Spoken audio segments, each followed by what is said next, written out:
Welcome to Story Lab. This week, we're talking about trust, while we also take a look at a story of a couple who may win the award for the oldest new parents ever. Oh, and wait for this. Wait for it.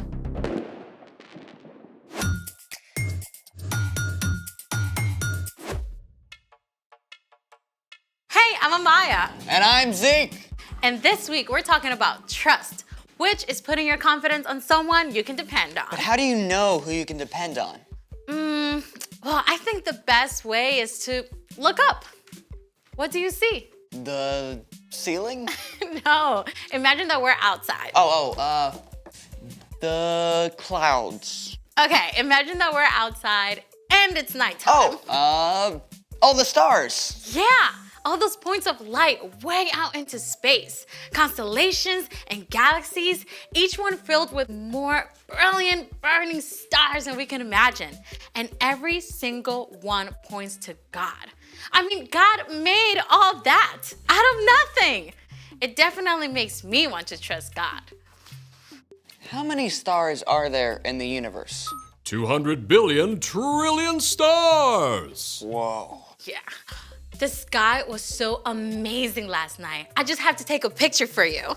Look. Ooh, you have seriously got to upgrade. I know, I just couldn't capture it. So I looked up some pictures taken by the Hubble telescope instead. The Hubble Space Telescope has been orbiting the Earth for more than 30 years. It's about the size of a school bus and travels at 17,000 miles an hour, circling the Earth every 97 minutes. Check out this image from the Hubble. Whoa. This is the Prone Nebula. It is 6,000 light years away. Stars are actually formed there, so the Prone Nebula is like a nursery for baby stars. Mind blown. Whoa, wait. I know this one. It's the Veil Nebula. It's a leftover from a supernova that exploded like 20,000 years ago. Yeah, and check that one out.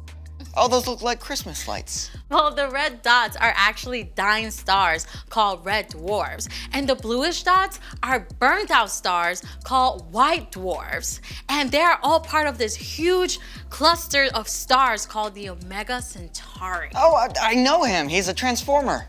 I think we're talking about something different.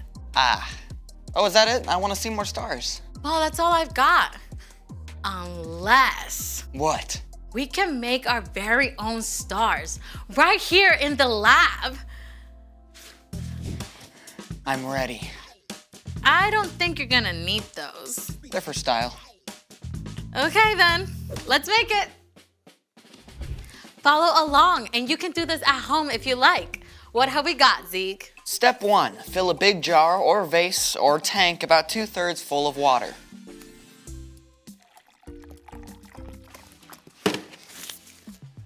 Step 2, pour oil into a small bowl. Or 2, or 3.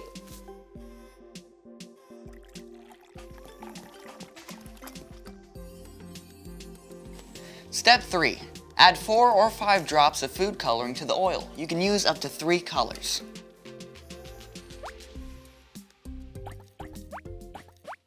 Step 4, whisk the food coloring with the oil. It's a little latte, a really oily latte. Okay, pour. Wait for it. Whoa, our very own shooting stars. Oh, can we see that again? Oil is less dense than water and floats on top. Food coloring is water-based and mixes with water. Once the oil is added to water, the heavier food coloring sinks down. As soon as they hit the water, they dissolve, forming tiny shooting stars. Oh, let's do it again. We've got tons of food coloring. I'd love to make stars all day, but we got a story to tell, and stars are a big part of this one. It's time for The story before the story. Today, we're in the very first book of the Old Testament, Genesis. God made our amazing world, but sin entered the world. People turned away from God and went their own way. So God picked one man, a guy named Abraham. And even though Abraham was like 90 years old and had no kids, God told him to look up. God promised Abraham he'd have more kids than stars in the sky.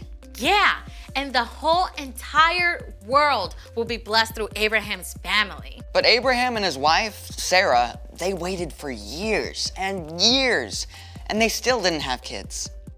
Which is where our story starts. We're ready. Hey everyone, I'm Brian. It's amazing how all of creation can talk to us about God. You know, after God told Abraham that he and Sarah would have more kids than there are stars, I bet they went outside at night a lot more. More children than all those stars? Are you sure that's what God said? He promised. He said, we'll have a son. God's promise was clear, but Abraham and Sarah spent years staring up at those stars, waiting and wondering. They were both old, like old enough to be great-grandparents. Could they really have a brand new baby at their age? But at last, one day when Abraham was 99 years old, God met with him again. It was the very hottest part of the day, and Abraham was sitting in the shade of his tent when he saw 3 strangers approaching. Abraham knew right away they were visitors from heaven. He went to greet them and bowed low to show them honor. My Lord, if you are pleased with me, don't pass me by. Let me get some water so you can wash your feet and rest under this tree. Let me get you some food to give you strength, and then you can go on your way. All right, do as you say. Now, making a fancy meal back then was a lot more than just heating something up in the microwave. Abraham found Sarah in the tent and asked her to bake bread. And then he picked the best calf from his herd and asked a servant to prepare it. Here is some stew and a fresh loaf. My wife makes the best bread in the whole land. Where is your wife, Sarah? Over there in the tent. Now, you had better bet that Sarah was listening in on this conversation. I mean, here are 3 strangers out of nowhere who Abraham believes are from God. I mean, she definitely wanted to know what was up. I will surely return to you about this time next year. Your wife, Sarah, will have a son. Now? After all this time? I'm worn out, and my husband is old. Can I really know the joy of having a baby? The Lord knew exactly what Sarah thought and said to Abraham, Why did Sarah laugh? Is anything too hard for me?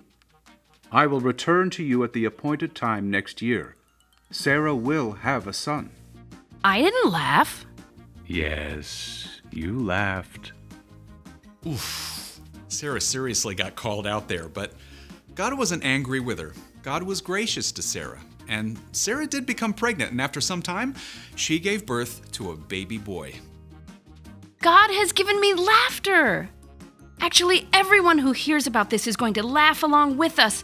I'm so old, but here I am taking care of a baby. What should we name him? What about Isaac? Of course, Isaac. You're going to have a big family, little one. As many as there are stars in the sky. The end. So, do you know what the name Isaac means? What? One who laughs. Well, that is spot on. Can you imagine how it felt for Abraham and Sarah to wait all those years? I have a hard time just waiting for the microwave popcorn to finish.